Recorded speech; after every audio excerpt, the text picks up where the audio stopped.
ഭൂമിയും അതിലെ സമസ്ത വസ്തുക്കളും ഭൂതലവും അതിലെ നിവാസികളും കർത്താവിൻ്റെതാണ്. സമുദ്രങ്ങൾക്ക് മുകളിൽ അതിന്റെ അടിസ്ഥാനമുറപ്പിച്ചതും നദിക്കു മുകളിൽ അതിനെ സ്ഥാപിച്ചതും അവിടുന്നാണ്. കർത്താവിന്റെ മലയിൽ ആരു കയറും? അവിടുത്തെ വിശുദ്ധസ്ഥലത്ത് ആരു നിൽക്കും? കളങ്കമറ്റ കൈകളും നിർമ്മലമായ ഹൃദയവും ഉള്ളവൻ, മിഥ്യയുടെ മേൽ മനസ്സു പതിക്കാത്തവനും കള്ളസത്യം ചെയ്യാത്തവനും തന്നെ.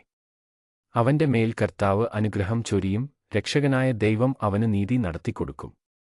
ഇപ്രകാരമുള്ളവരാണ് അവിടുത്തെ അന്വേഷിക്കുന്നവരുടെ തലമുറ, അവരാണ് യാക്കോബിന്റെ ദൈവത്തെ തേടുന്നത്. കവാടങ്ങളെ ശിരസ്സുയർത്തുവിൻ, പുരാതന കവാടങ്ങളെ ഉയർന്നു നിൽക്കുവിൻ, മഹത്വത്തിന്റെ രാജാവ് പ്രവേശിക്കട്ടെ.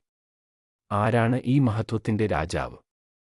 പ്രബലനും ശക്തനുമായ കർത്താവ്, യുദ്ധവീരനായ കർത്താവു തന്നെ. കവാടങ്ങളെ ശിരസ്സുയർത്തുവിൻ, പുരാതന കവാടങ്ങളെ ഉയർന്നു നിൽക്കുവിൻ, മഹത്വത്തിന്റെ രാജാവു പ്രവേശിക്കട്ടെ. ആരാണ് ഈ മഹത്വത്തിന്റെ രാജാവ്?